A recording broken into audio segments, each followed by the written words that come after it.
Everyone, welcome to Take My Life. In today's video, I'm going to show you how to turn off System Haptics on iPhone. So let's jump right in. First, open the Settings app. Scroll down and find the Sound and Haptic settings.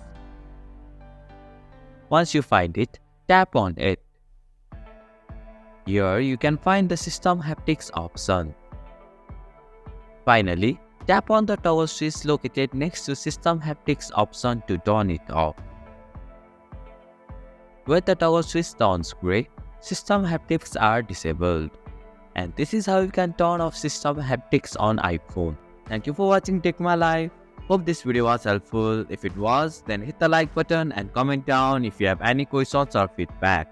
Also, if you are new to our channel, please subscribe and hit the bell icon so that you won't miss our upcoming videos.